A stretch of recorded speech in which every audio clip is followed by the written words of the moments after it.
লিটন দাসকে নিয়ে ক্রিকেট ভক্তদের প্রত্যাশা অনেক, তেমন ফল বয়ে আনতে পারছেন না তিনি। লম্বা সময় ধরে ব্যর্থতার কারণে জায়গা হারান চ্যাম্পিয়ন ট্রফি থেকে। যদিও পরে বিপিএলে ব্যাট হাতে পারফরম্যান্স দেখান তিনি, তবে জায়গা হারানো কেবল আক্ষেপই বেড়েছে। লিটনের দলে না থাকা নিয়ে আক্ষেপ করছেন বাংলাদেশ দলের কোচ ফিল সিমনও। তার উপর বিশ্বাস রয়েছে এই কোচের। এই টুর্নামেন্টে তাকে মিস করার কথাও জানিয়েছেন সিমন্স।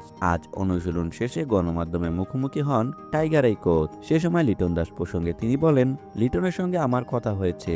দল ঘোষণার পর নিজেকে দলে না দেখতে পেয়ে ওর অবশ্য খারাপ লেগেছে, তবে আমি জানি সে নিজের প্রস্তুতি নিচ্ছে এবং নিজের ব্যাটিং নিয়ে কাজ করছে। বিপিএলে দেখেছি ওর ফর্ম কিছুটা ফিরে এসেছে। লিটনকে মিস করবেন কিনা এমন প্রশ্নে সিমন বলেন, তার মতো প্লেয়ার আমরা অবশ্যই মিস করব, কিন্তু একই সাথে সে নিজেও স্বীকার করে নিয়েছে যে সে ব্যাট হাতে রান পাচ্ছে না, আর তা দেখেই স্কোয়াডে রাখা হয়নি।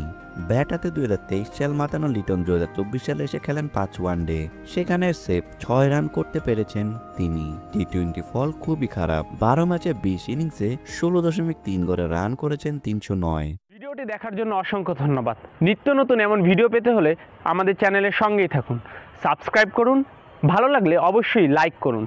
ভিডিও সম্পর্কে যে কোনো মন্তব্য করতে পারেন আমাদের কমেন্ট বক্সে। ধন্যবাদ।